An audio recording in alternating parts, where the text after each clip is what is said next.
What a night. First of all, it's awesome to have college football back.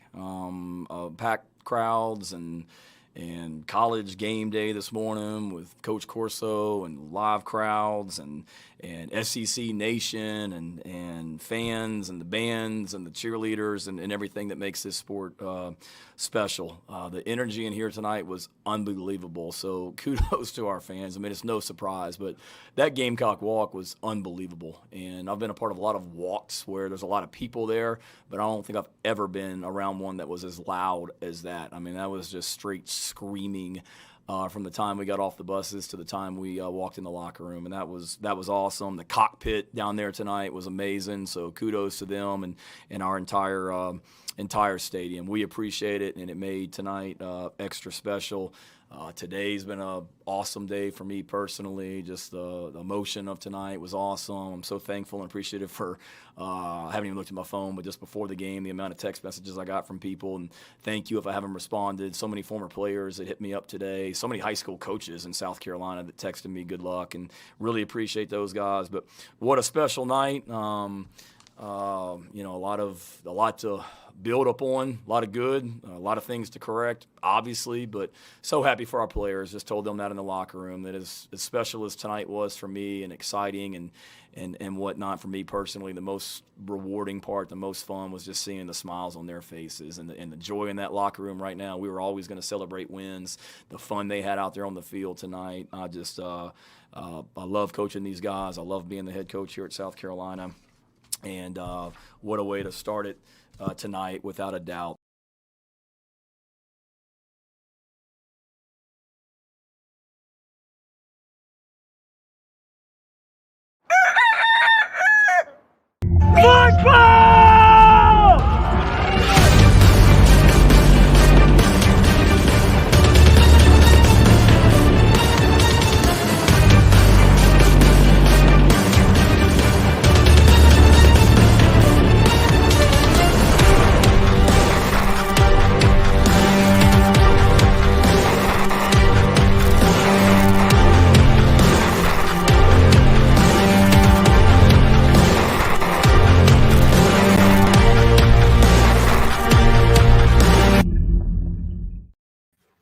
And what's up? Welcome in. It is GC Live Monday episode of the show. Happy Labor Day to everyone out there. Happy Labor Day to all of Gamecock Nation. I am Wes Mitchell, joined here by Chris Clark. And of course, got to tell you real quick, our show is presented by our good friend Clint Hammond of the Mortgage Network. Clint, absolutely the best in the business. If you're in the market for a refinance or you're in the market just to buy a new home, either way, Clint will help you figure out that entire process and make it seamless. 71597 is his NMLS number, 803-771-6933, or 803-422-6797 are the two ways you can call Clint, or just shoot him an email, chammond@mortgagenetwork.com. Again, Clint, the presenting sponsor of GC Live. More information, clinthammond.com. South Carolina, a 46-0 victory over Eastern Illinois on Saturday. Did what they were supposed to do.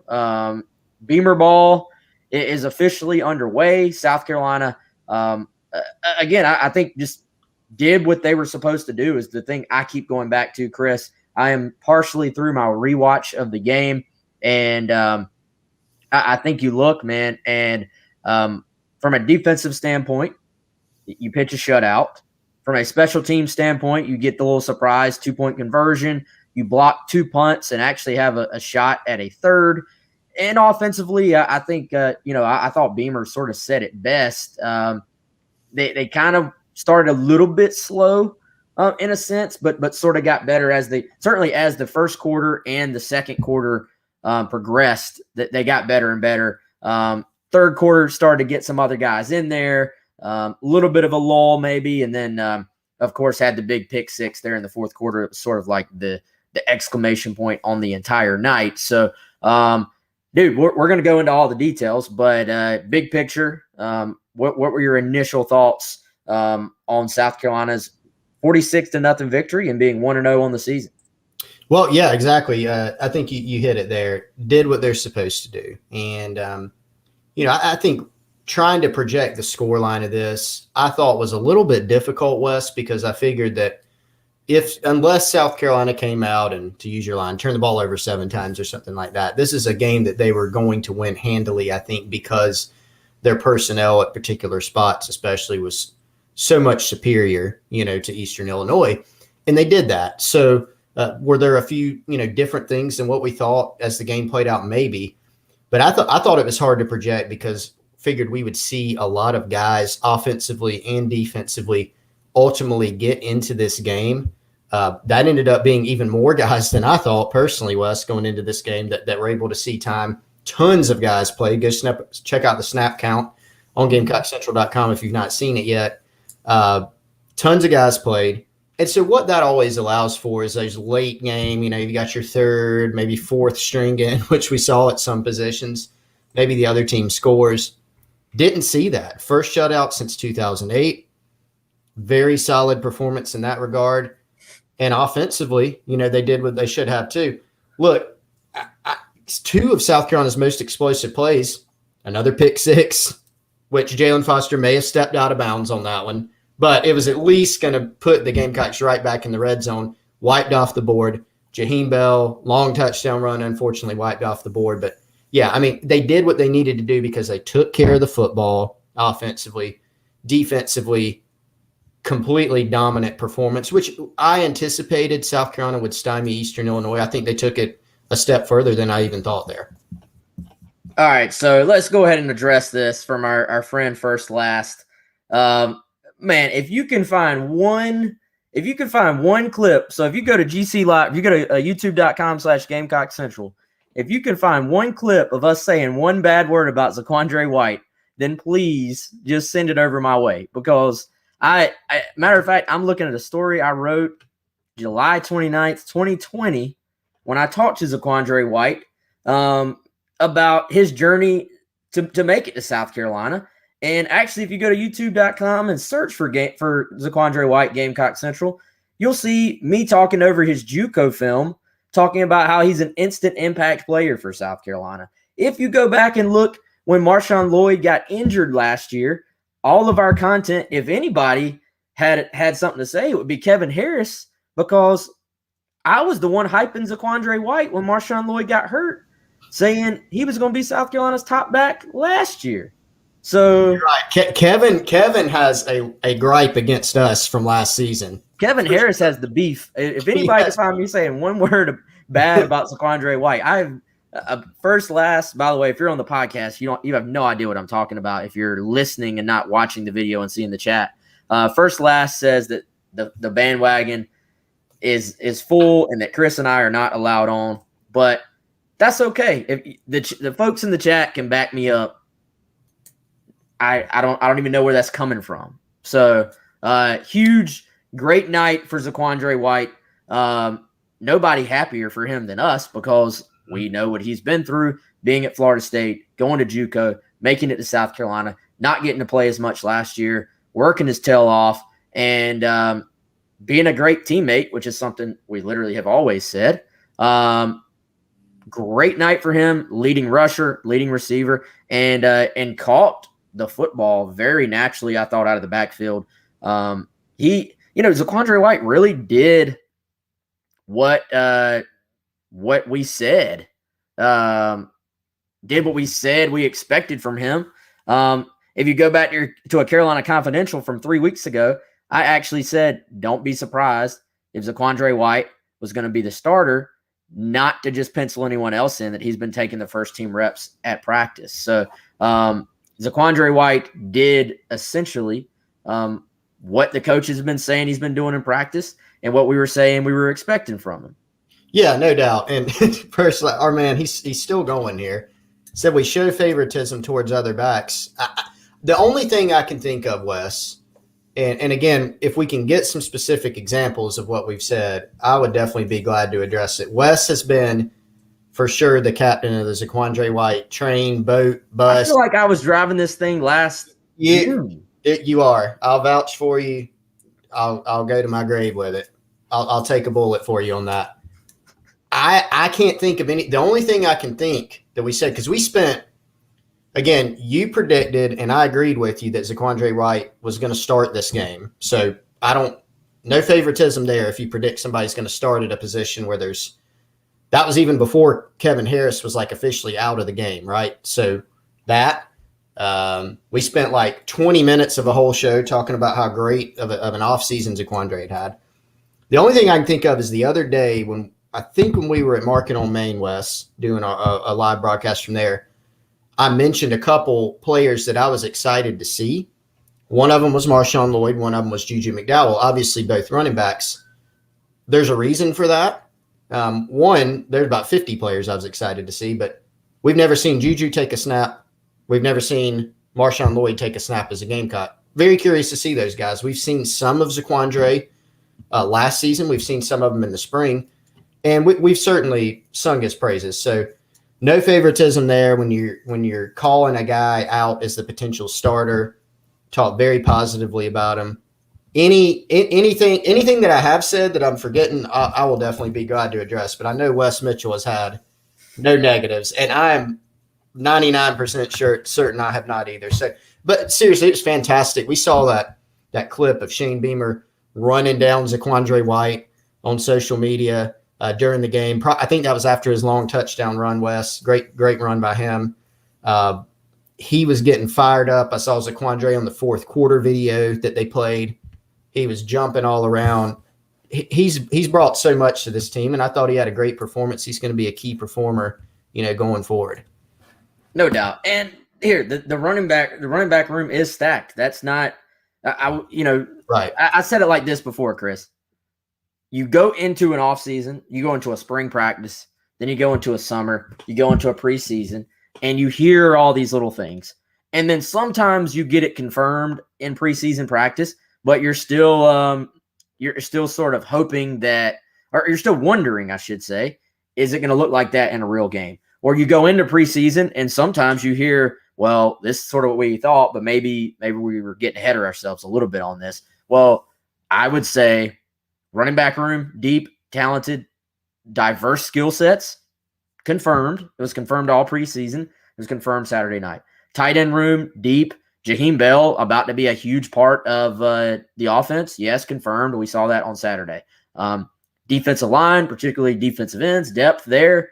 That was what we thought. Confirmed in the preseason. I thought, granted, not a great opponent on Saturday, but confirmed then as well. So, this team so far has kind of been what we thought they were going to be, and they did what they were supposed to do against a much lesser opponent. I think I don't want to go too far into that sort of space, Chris, because there's no matter what you do, man, if I sit here and I say South Carolina did what they were supposed to do, someone will say, well, it was against Eastern Illinois.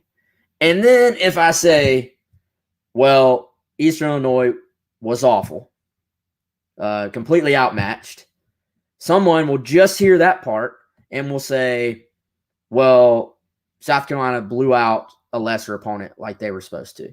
So the truth, though, like the actual nuance of it is like somewhere over here in the middle where you say, yes.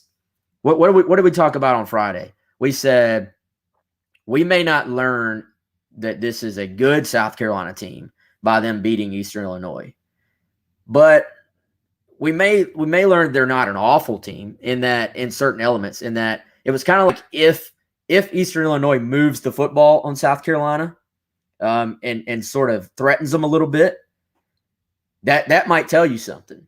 Now, Eastern Illinois not moving the football, not threatening them, we don't quite know yet what that tells us. But I will say this, and sometimes, man, the speed, the lack of speed for Eastern Illinois compared to the speed for South Carolina can make you look really good if you're South Carolina. Now, the fact that they shut them out first time since 2008, not 2018, first time since 2008 that South Carolina has a shutout. You've played a lot of crappy teams from now back to 2008, and there were no shutouts in there. Crappy teams. Sorry. But you know what I'm saying. Right. the fact that the defense, this is the first time these guys have ever played together against a real opponent. With that staff, these players, so many newcomers, to shut a team out and not have – you didn't have that one bust that goes for a touchdown or one bust that even puts them into South Carolina territory and they get to kick a field goal. That's – I'm not saying South Carolina – it means South Carolina is the best defense in the SEC, but I think it's a pretty good sign that they were pretty well coached in the preseason, a pretty good sign that they were comfortable in the scheme, a pretty good sign that they knew where they were supposed to be. If you don't know where you're supposed to be, you're going to have busts no matter who you play. So we've talked about, Zeb Nolan was a topic of discussion after the game by a lot of people because of the quarterback situation. The special team stuff, a topic of conversation, of course.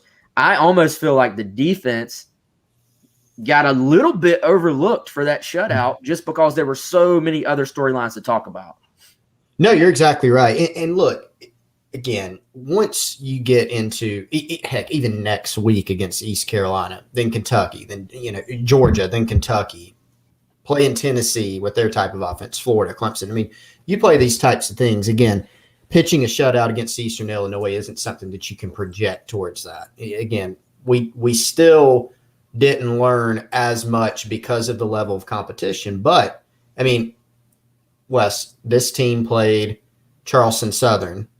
To use a Southern term, bless their hearts, that was a very poor team, right? They just were not very good. South Carolina hung a bunch of points on them. They still scored in that game, right? Like, they still made some plays. Eastern Illinois made a few plays here and there. They're a completely overmatched team, but you're right. What we saw from this team, you just didn't see a lot of errors that would be alarming if they were making them versus this level opponent, because if they're making them against Eastern Illinois, that does not bode well when you step up the competition a lot. So we saw solid tackling, right? We saw assignment football. We saw the defensive line completely overwhelming Eastern Illinois' offensive front. They had to get rid of the ball very quickly. They built that into their scheme to get rid of the ball very quickly. We didn't see wide receivers turning around South Carolina defensive backs in man-to-man coverage. Like, we didn't see those things. Now, next week against ECU, we could see a bunch of glaring issues, right? But we didn't see them week one. And I think that was maybe the one thing we learned. It was a really good performance. I think watching it back, and I'm still in the middle of a more detailed rewatch as far as diving into the scheme, I can see why the players like playing in the defense. Some of the things that they did creatively on third downs, running around, playing fast, playing loose, you could see that. And so I do think there were some noticeable things about the defense. And look, Eastern Illinois, here's 0 for 9 on third down. I mean, that's hard to do against a team regardless. What it means for the rest of the year, I don't know. But it was a good performance in week one. Yeah, to me, dude, 0 for 9 is hard to do against anybody. Doesn't matter. By the way, we're talking about our player standouts. Let's hear from Shane Beamer, SEC teleconference, with his the staff's players of the week this week. Award winners, players of the game from last night. Zaquandre White was our offensive player of the game. Thought he played fantastic, played hard, played physical. Love what that kid's about, and love how passionate, or love how much passion he plays with. Defensively, we chose Jalen Foster as our defensive player of the game. Did a great job back there in the secondary, getting guys lined up, playing physical, had turnovers. Really solid night for Jalen, and happy for him. Special teams-wise, each week we kind of break it down a little bit in some different categories, so each week we'll probably have 3 for you, but that was Debo Williams, Darius Rush, and Matthew Bailey. Bailey did a nice job snapping for us all night. Debo was involved with the pump blocks, obviously. And then Darius Rush, just the speed that he played with out there as a gunner on our punt team. Our scout team players of the week were offensively Rico Powers, defensively Hot Rod Fitton, and special teams-wise Jesse Sanders. So I'm proud or honored to award those guys with that this week. So that's Shane Beamer, SEC teleconference, talking about his top guys. Dude, how about let's show some love to Darius Rush, by the way, because Darius Rush has been a kid I've been a big fan of from when South Carolina signed him. Has waited his turn. Then basically when you had Karan Prunty leave, Cam Smith was out for most of preseason. Darius was working with the ones, stepped up, did his part, did what he was supposed to do. Gets the start last night, or Saturday, I should say. Very, very first play of the game defensively for South Carolina. They test him. Jalen Foster gets the pick, but it was Darius Rush that made that play. So to me, that was really cool to see Darius get that opportunity, take advantage, and kind of just do what I'm sure he's dreamed of doing for a long time now. Well, and Wes, I must say, you're giving yourself the Zaquandre White pat on the back. Will you allow me the self pat on the back for Darius Rush to DB from his high school days? You always make fun of me because I want to make everybody into a defensive back. But yeah, now you do. You've tried to move Shi Smith to DB at one point too. Let me remind everyone. We don't need to bring that up. Look, Shi Smith would have been. Here it is. He would have been a first-round DB. He's really, really good at wide receiver too. I'm just saying. You were on the Darius Rush to DB bandwagon. I guess when you try to move everybody to DB, you're going to hit on one at some point. So. Yeah, but you were there. I'll give the credit. You were there. No, I mean, but he's a kid like he can run. He's got length, like the size, ball skills, obviously with the receiver background. So we were even hearing, what was that? I guess maybe last year, like starting back in the spring, West, we started to hear Darius Rush. He's coming on. Obviously had some guys in front of him, has waited his turn, and he's doing a really good job. So the emergence of Rush and then having Marcellus Dial come in and do such a nice job as a JUCO transfer, and then getting Cam Smith back healthy for game one. And Cam Smith, I thought, played quite well. Really good tackling on the perimeter. Given what South Carolina lost in the secondary, I think those are pretty significant developments. Yeah, no doubt. Wesley Sizemore, super sticker. Thanks, man. I don't know what that means, but I guess you put $5 in our pocket, so I appreciate it. AW wants to. He says, "Scout team players of the week?" Question mark. What is the question? I don't understand. Probably what are scout team players is probably what he meant. That'd be my guess. Well, it just means they did a great job emulating the opponent for South Carolina in practice this week. And really kind of cool, Chris, that those guys get to have a designation. By the way, I don't know if y'all saw Justin King posted it on Twitter. Our boy Matt Vaughn from Sonorama working overtime. These guys get posted on the board in the team meeting room, their picture and their designation for what they got. So Zaquandre White, offensive player of the week, and everybody else was up there on the board for South Carolina. It's cool to recognize the scout team guys as well, not just the guys who get the glory of doing it on the field. No, you're exactly right. And I think that's part of the Shane Beamer has kind of put his money where his mouth is, or, whatever kind of cliche phrase you want to use with some of those things, because it's one thing to kind of talk about, hey, we want everybody on this team to be, a walk-on, to be just as important as a starter in terms of how we treat them, how we love them. I think this is a small example of that, and Pete Limbo, special teams coordinator, who had be hard to have much of a better night than his guys did week one, with a couple block punts and a trick play for a 2-point conversion, field goal. I mean, everything went very smoothly for him. But even posted, when the team wins, we'll recognize some individual guys. So it sounds like, Wes, I don't know, are these going to be just when the team wins, they're going to recognize some certain guys? Kind of what it sounded like to me, but definitely cool to give. I thought the scout team thing was really awesome, because that's kind of in some ways a thankless job. Like, scout team, you've got some walk-ons, you've got some guys that maybe are third or fourth string. They're not going to play as much. I think Hot Rod Fitton in the game, for instance, got, I don't know, between 3 to 6 snaps in the game. But to go out there, and that's still a very important job during your game prep week for scout teams. So to give those guys some recognition, I thought was really cool. No doubt, man.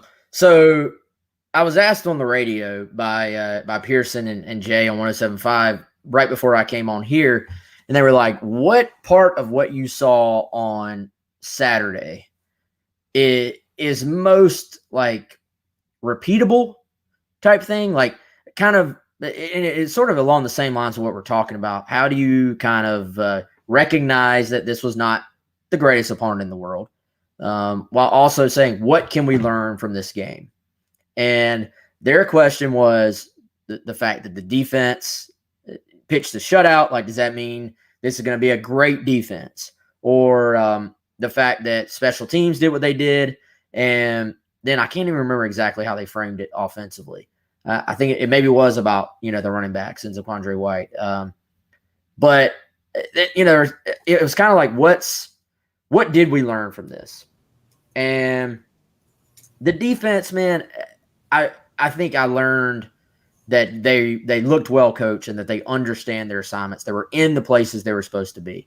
But the thing that I think we truly learned that carries over, because you're going to face much faster, much bigger opponents defensively. Some things will get exposed. That's just part of it. But the fact that special teams, Chris, were able to make an actual impact for South Carolina, 2 blocked punts, a third that honestly looked like it was about to be blocked, the 2-point conversion. The fact that the special teams were sort of a weapon for South Carolina, not that you're going to expect South Carolina to, they probably won't block another punt the entire year. That's possible because you don't block a lot of punts. Like I think somebody said the most anybody blocked last year was 3. Like that was for the entire season. So statistically, you don't block a lot of punts. But the fact they were able to find an edge in special teams, and yes, it was a lesser opponent, but we haven't seen South Carolina necessarily find that edge in special teams before. Pete Limbo was brought to South Carolina for that very reason. They had it on their scout of Eastern Illinois that they lined up a certain way on their opponent's extra points. They took advantage of it to send a message right off the bat. So what do you think about the idea that we did maybe learn a little something about South Carolina's special teams on Saturday? Yeah, I think there was probably an area on all 3 phases of the game where we learned something. And so I think with the special teams, it's this. Well, they face teams that are much better in terms of personnel on special teams than EIU, for sure, right? And so the chances of blocking another punt in a game are certainly smaller. Blocking 2 in a game, even smaller than that. But what we do know is Pete Limbo, you just look at his track record, and then you already look at game 1. He made a schematic impact and a coaching impact in game 1. A lot of teams, every coach in the world is going to give the coach speech. Special teams are very important to us. They're going to say that in press conference, do all these things. But sometimes, Wes, it's just, hey, we're going to let, all these different we're going to just kind of stick a coach as a special teams coordinator. And Pete Limbo is wholly and totally focused on special teams, and he's really good at it too. His career statistics and what he's done, it bears that out. And so we saw that game 1. So I do think you can learn that, I don't think South Carolina is going to take the field. They may take the field against some of these higher caliber teams that they play this year, and they may still be at a personnel disadvantage against some teams on special teams. But from a schematic standpoint, coaching standpoint, I don't think they will be. So I think that's what we learned about special teams in week 1. Yeah, and we'll see where South Carolina – I can't imagine they're going to be quite as aggressive against some – from week to week. Like it sort of felt to me, honestly, like the 2-point conversion and then the 4th downs when they went for it, you kind of got the impression, even though they said what they were supposed to say in the press conferences this week about the opponent, I think South Carolina knew, all right, we're completely overmatching Eastern Illinois. So they were able to just say, look, we're going to just go for it on 4th down. We're just going to stick this 2-point conversion in. I think more than anything, though, Chris, and some of it was, yes, put it on tape, make teams prepare for it. We've heard Beamer use that phrase quite a bit. As much as anything, though, I think it was just send a message. Send a message to my team that we're going to be aggressive. You know for a fact that Shane Beamer has asked around about what has worked at South Carolina, what the reasons are it didn't work at South Carolina, what the fans think about why it didn't work at South Carolina. We talked about it all last week and the week before. What is Beamer's game day approach going to be to in-game management? And part of it was, how aggressive are you going to be on fourth downs? Are you going to, you're replacing a staff who leaned conservative in making decisions. And that's a staff that replaced the staff, as far as Steve Spurrier, that leaned aggressive. So I think Beamer, I'm sure, heard those things. We know for a fact he's asked around about why things ended up the way they did here. So I think some of that was just sending a message, hey, we're going to have fun here. We're going to be aggressive. We're going to do things that fans like. We're going to do things that players like. If you're a player and you see your coach throw a fake 2-point conversion in there, the first score of your tenure, to me, that sends a message like, all right, man, for one, special teams could be pretty fun. Two, coach is willing to sort of lay it out there a little bit and not just play by the percentages of the way the game's always been played mindset. Yeah, and I'll go a little bit, deeper into some things that I observed from Shane Beamer on Saturday night, watching him live. I did try, obviously, first priorities, pay attention to the game, but watching live in the stadium, trying to observe what he was like on the sideline. Just what is he doing? Is he standing still? Is he moving around? Just different things like that, how he's interacting with players, and then going back on the rewatch, and obviously they're, panning up close to him, and you could see his reactions to different things. And that did give a pretty cool sense of what he's going to be like on the sideline. We talked about that leading up to the game. What is kind of his demeanor going to be? We expected him to be aggressive. Wes probably even a little bit more aggressive than we thought. I didn't expect a 2-point conversion after the first touchdown of the game. So he did that. But I think he was kind of a mix, man, of we saw a lot of loving up on players, like I mentioned with the Zaquandre White thing earlier. We saw him super excited. For example, the first interception and a lot of the big plays. We also saw him getting after some guys a little bit. I remember Cam Smith made that big tackle on that little tunnel screen, went around a guy, tackled him, and he did kind of a little pose for the crowd. And Beamer, on the rewatch, he was not happy about that, right? So there are some things there. He's been very vocal after the game, and even more so on the Sunday teleconference, about the penalties. I mean, he's like, they're even dumber than we thought. Like, so he's kind of been a mix of that. And so accountability plus kind of the loving up the players and thing. I thought it was a pretty interesting mix. And I do think we got a sense of what he's like, as a coach from a sideline kind of demeanor standpoint. Yeah, and by the way, shout out, I just put the banner up, Wade Burnett. Hope you're doing much better, buddy. Wade is a big supporter of GC Live, so happy birthday to him, Wade. Hope it's a great one, man. Go buy yourself some cake. Put it on Chris Clark's tab. It's on him. I was going to say it's on us, but it's on him. But no, seriously, happy birthday, man. Hope it's a good one for you.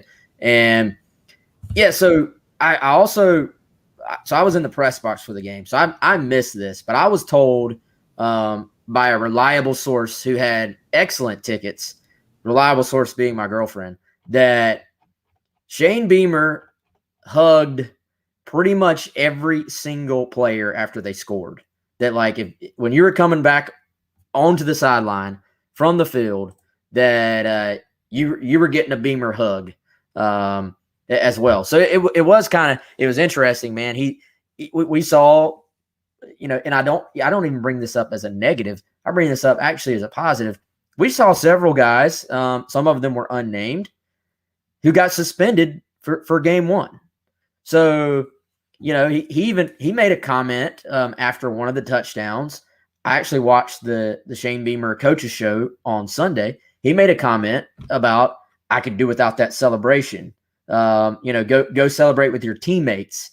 It's not that he doesn't want you to celebrate. It was go celebrate with your teammates. So it's kind of interesting that you have, and he's a little bit old school in some stuff. Like we're going to be a disciplinarian. We're going to, you're going to have accountability in this program. We're not going to be about celebrations individually, but it's very new school in a point of we're not going to just cuss out the players and sort of have that just fire and brimstone type approach, that old school, I'm going to make a man out of you type, 1985 coaching style. It's more, positivity, love, stuff like that. So we are sort of learning Beamer's style right in front of our very eyes. And I would imagine, Chris, he's probably even learning a little bit about what I know he's always envisioned it, I'm sure, but first time as a head coach. So he's probably learning a little bit as he goes.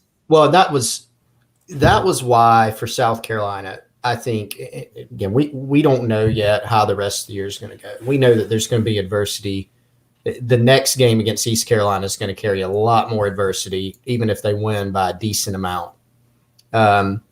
It's going to carry a lot more adversity. Then the next week against Georgia is going to have a whole bunch, right? Like, it gets tougher from here. But it was really cool for this program, and frankly, really needed to have the fortune of being able to start out with a game like this. We said that all leading up to the game. But just after it happened, and for us to be able to see how it went, I think it was just perfect. It was so needed for this program because the whole night was like a celebration. Like it was like being released from like purgatory or something, right? Like last year was so miserable for this team. And I don't just mean losing and like just we've heard so many things, Wes, about how hard last year was. Players, coaches, support staffers, fans, it was hard for everybody. And so after an off season that was chock full of like positivity, trying to build things back up, to be able to come out in week one and kind of exercise that and have a very positive game with a lot of great things happening and a lot of people got to play. That was, I mean, you couldn't have asked for anything better to start the year and start this era. Now, it gets tougher, from here. There'll be adversity. How they react to that will be key. And that first game and the positivity and all that doesn't mean they're going to go win 8 games this year. It doesn't mean that. But they just needed that to kickstart this new era of the program, I think. I thought they played loose, Chris. Like, yeah. Is there something to be said for that? That was kind of always what are the sort of underlying results or consequences, I should say, of sort of taking a conservative approach to a game. And because we always sort of heard South Carolina played tight. South Carolina played tight. That's an argument from a lot of people. South Carolina played tight in big games under the previous regime. And, and there's all kinds of reasons why you lose games. And it's sometimes, even in hindsight, did they play tight or were they just not as good as their opponent? Did they play tight or did the opponent have a better plan? Mm-hmm. Did they play tight or was it just not their night? I mean, there's a million reasons why. Whether they did or not, I tend to sort of lean towards the message you send to your team matters.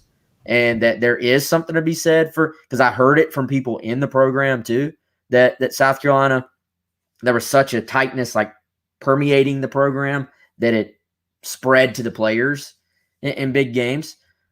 Again, not an opponent that could really do any damage to South Carolina. But I think it was important, like you said, that celebration aspect you're talking about, going for 2 right off the bat, going for it on 4th down, to go ahead and send the message to the players. Yes, we're going to have fun. Yes, there are also going to be consequences if you do things wrong, but we're not going to go out there and then talk a big game, but then the second we're in the game, dial back and essentially not have an aggressive approach. Beamer said, I want to be aggressive. We got our first opportunity to actually see him do that and put that into action on Saturday. Yeah, he was, and I do agree. I think the team played loose. Now, obviously some of that was a product of the opponent just in the results, right? But I think they look confident. They look loose. They look ready to go. And Wes, thank you, Jim. Before we dive, I want to dive into Jim's comment, obviously. we're talking about loose and tight. One thing that you know is when you put on your socks in the morning to go to work, for those of you that wear socks to work, Wes and I do not always have to, but when we go to events, we're going to be wearing a nice pair of socks. Check out our partner at Dead Soxy, deadsoxy.com, DEADSOXY. And the reason I brought up loose and tight, perfect fit, right? You're not going to go, these are too loose, because they have the patented non-slip technology. They're not too tight. They fit just right. All sorts of stuff, whether it's the college line with the Spur socks that if you're on the stream, you see in the top left corner, patriotic socks, dress socks, athletics, no-shows, whatever you're looking for. Deadsoxy.com, DEADSOXY.com, and use the promo code COCKY for 25% off. Make sure you check those guys out. Chris, let's give a shout out to Jim. Thank you, Jim. Thank you, Jim, hooking us up with some brews. Maybe we'll use that to buy some still hands for the Kentucky game, next home game. Yep, that's right. Jim, really, really appreciate that. Jim, if you have a question, throw it in there. Throw it out there. You move to the front of the line with that tip, Jim. For those of you who are on the podcast and not seeing the video, Jim tipped us $20, so we appreciate that, man. By the way, we had a question. I believe, Chris, it was from Miss Lynn. Threw us a question on the Insiders Forum before we got started, and she said, "Did South Carolina empty the bench in the game?" And I know you did the snap count. I would say, and Chris, you can provide more details. They did not empty the bench to an extent of like playing everybody. It was more like they got their first and second teamers quite a bit of reps and then got into that third string as well.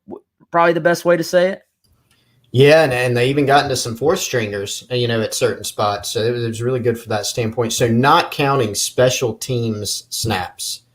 I would actually like to – I do need to go back and kind of look to see were there any extra guys that only played on special teams. I need to go through and do one more run through that, Wes. But I think just short of 70 players played in the game in terms of offensive or defensive snaps. So that's your starting 22 and then a bunch of other ones. So, the defensive line, I think, had the highest number of guys. I think they had like 16 guys play or something up front. Different guys. We saw, TJ Sanders and Nick Barrett, two true freshmen. They got some run. Colton Gothier got in the game at quarterback. We knew Juju McDowell. We figured he would play, but a whole bunch of guys played West in this game. So I think probably as good as you could ask for in terms of getting some guys some extra run late in that contest. SC Scout guy said Trey Atkins has to be fourth string. I think Trey is probably third in the slot, right? Because you've got to carry on. And by the way, we weren't even sure going in. Chris, remember we discussed how the receivers be like lined up. Van, it was kind of like Van and Brooks were the two when they were in two tights. And then Joyner was the third when they had a slot receiver out there. Amarian Brown was a slot receiver with a second group. And I think Trey Atkins was the third string slot receiver. Speaking of those guys, I keep remembering stuff that I had planned on us talking about, Chris, and then I realized that I've forgotten to bring them up. We can't go this whole show without mentioning Josh Van because it was a small sample size, but dude, Josh Van, I think if you're a Gamecock fan out there, you should be encouraged by what we saw from Josh Van. Remember what we talked about when we were just like, something good needs to happen for Josh early in this season.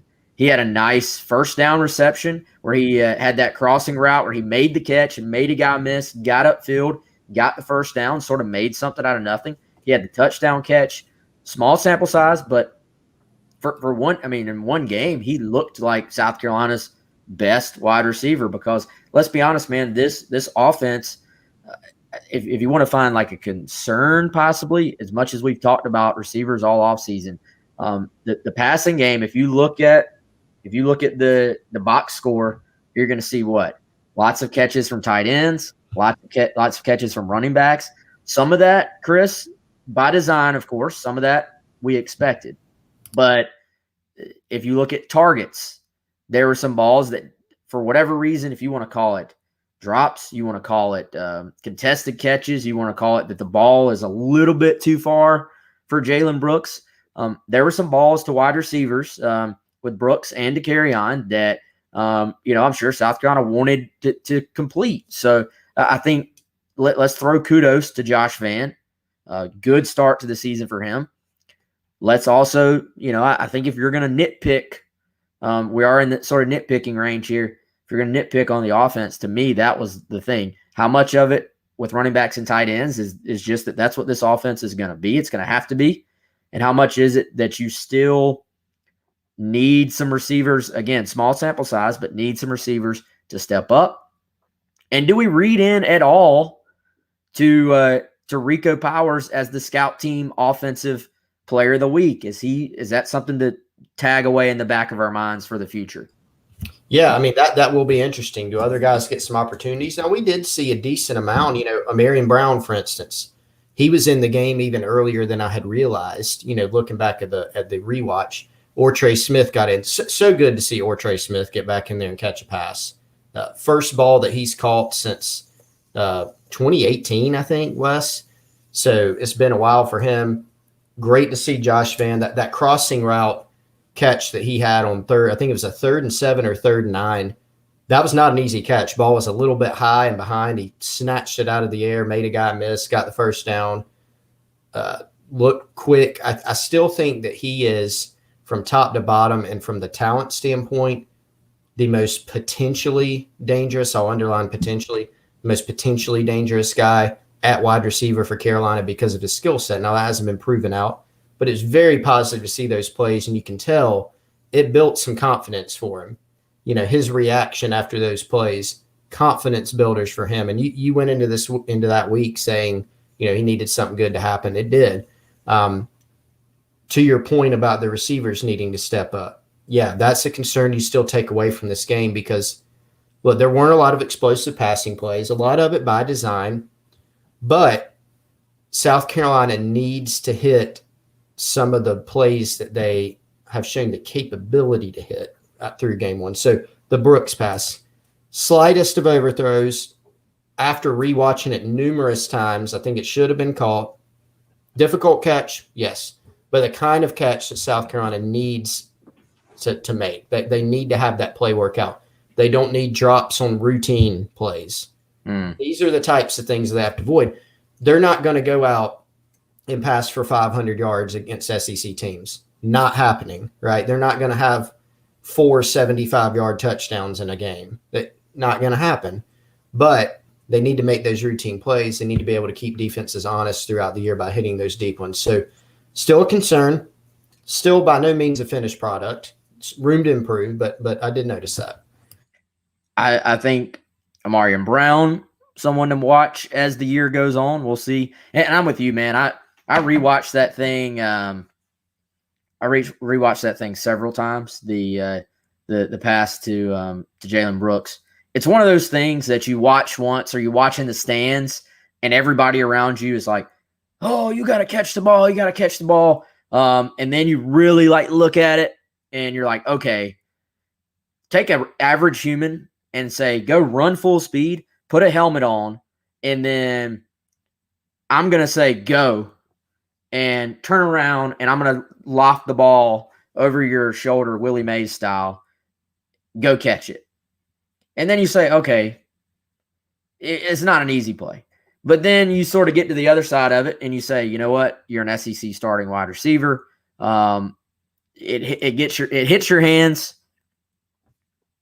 Probably a ball you want your guy to bring down. So it's not one of those things where it's just like a pure drop, in my opinion, but that you'd like to see your guy catch. In the positive category, Jaheim Bell, he was a holding call away from having he's, in my opinion, still had a huge day. Like, we saw the flashes. Statistically, it just didn't quite show up like it would have. But the guy got the football from the tight end position. He got the football from the fullback position. They jet sweeped, handed it off to him. I mean, Jaheim, it's as expected because we've talked about it pretty much all offseason. But great sign for him to translate it. He went up and stole that touchdown, I think, from someone else. But yeah, great day, great start to a career for Jaheim Bell, where I think only the beginning for Jaheim.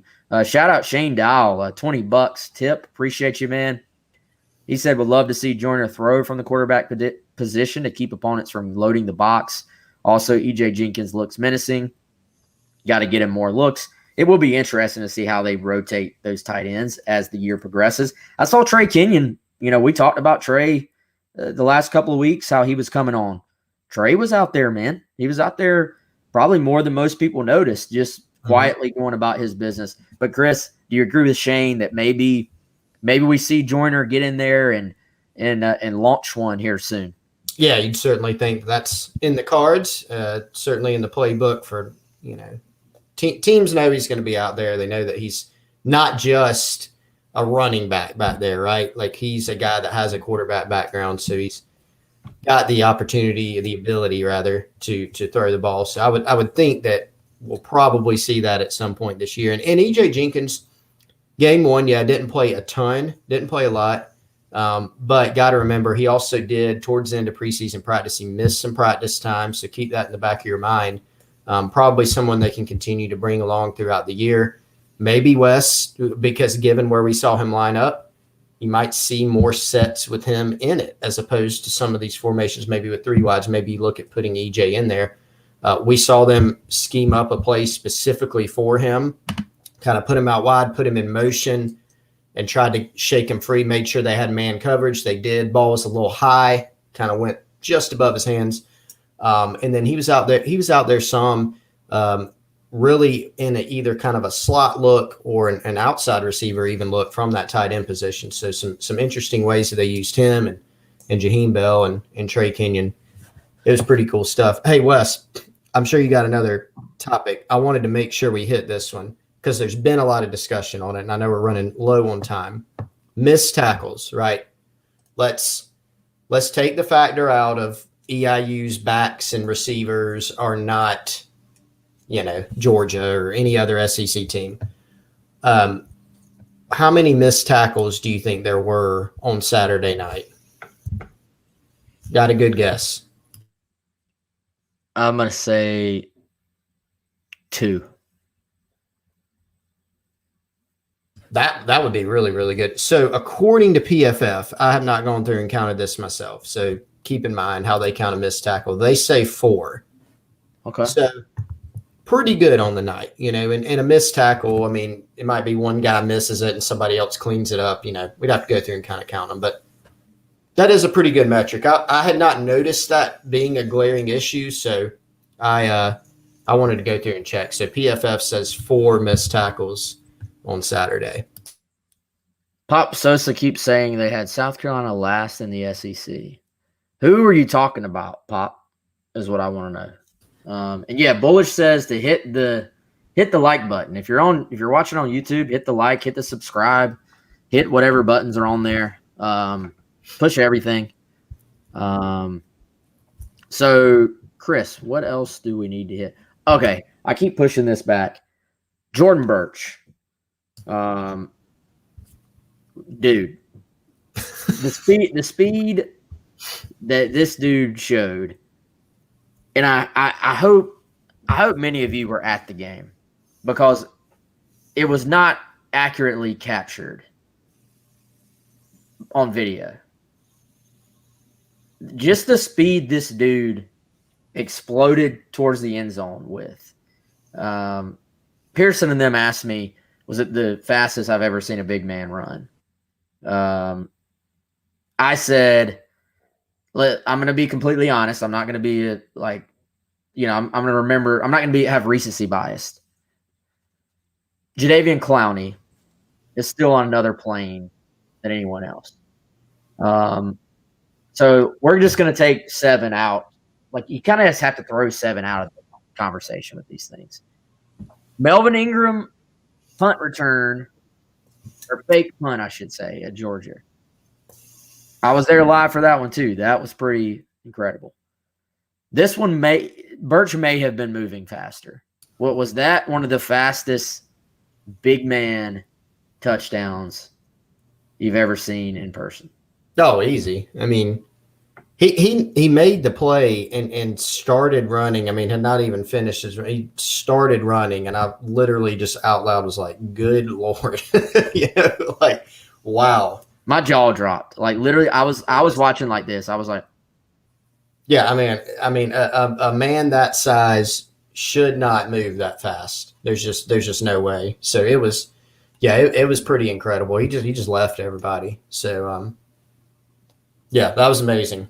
You're right. I rewatched it and it's like, wow, that's impressive. But being there live and seeing it was really something else. So that was something. The whole play was just amazing.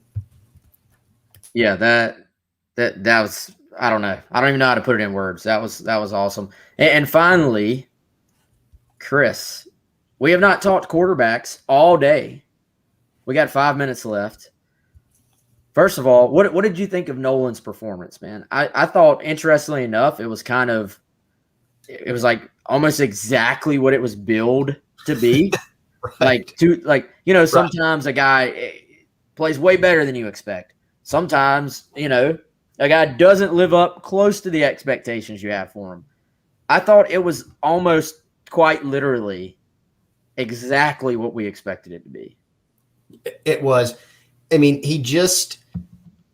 you didn't see any negative plays by Zeb. He almost took what we expected and even like took it to another level. Even like we saw, like, I'm not saying he meant to do this, but we saw him like he took an intentional grounding instead of coming close to taking a sack.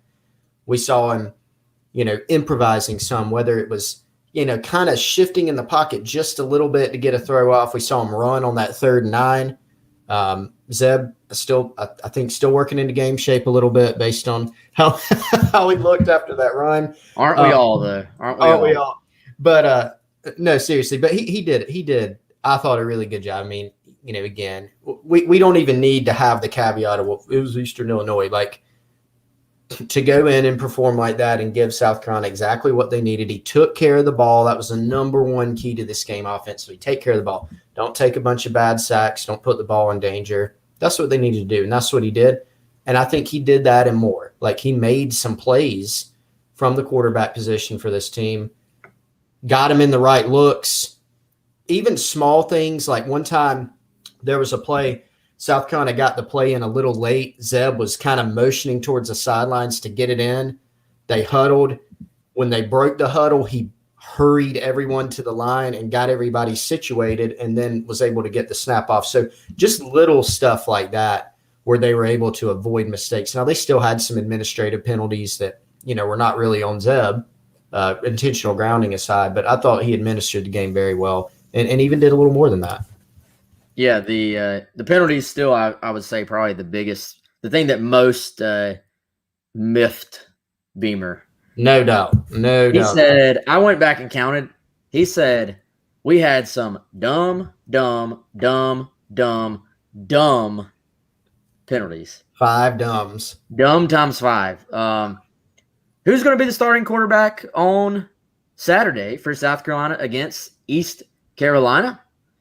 Shane Beamer is not going to tell you. We'll see. I'm not going to get into naming who our quarterback is before we get up to East Carolina on Saturday. We'll see how the practice goes. Again, I'm not putting Luke Doty out there before he is ready, and before he's ready and healthy. And we just got off the field. We're getting into our East Carolina prep here tonight and tomorrow, and getting ready for practice on Tuesday. And we'll see how the week goes. Shane, this is Ben. Just to clarify, did you say you don't plan to name a starter before Saturday at quarterback?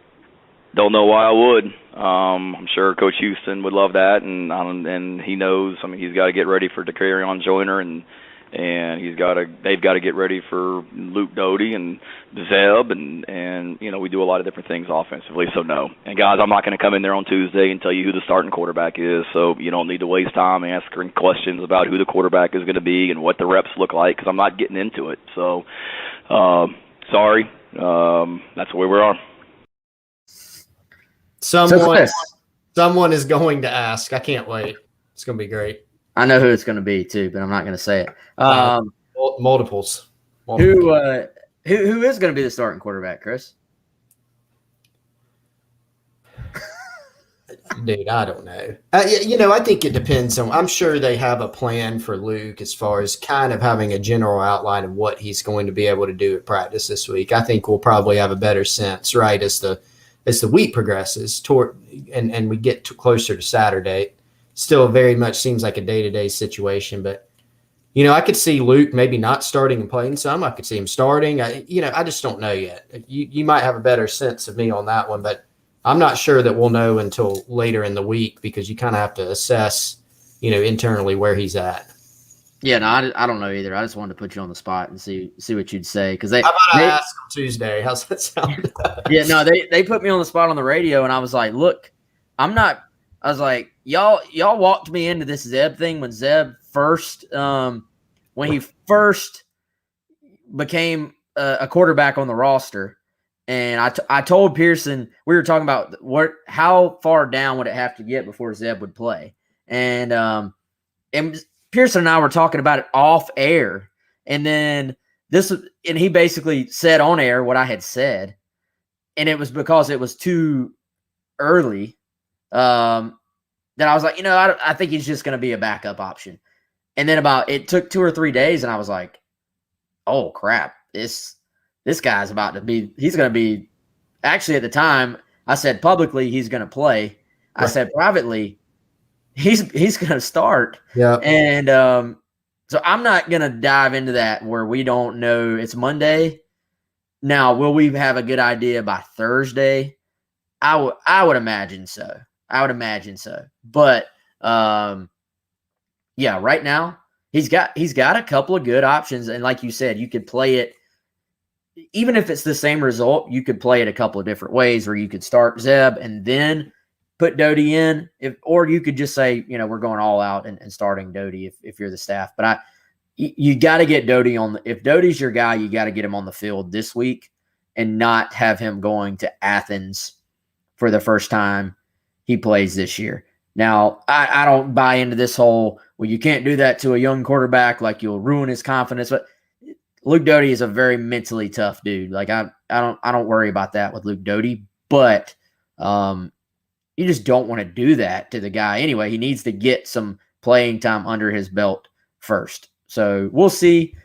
Chris, we got Tuesday press conference tomorrow, coordinators on Wednesday, Beamer show on Thursday night. So plenty of media availabilities to go, plenty of shows to go. We'll have shows Tuesday, Wednesday, Thursday, and Friday of this week. So hopefully you all will join us for all those as well. For Chris, I'm Wes.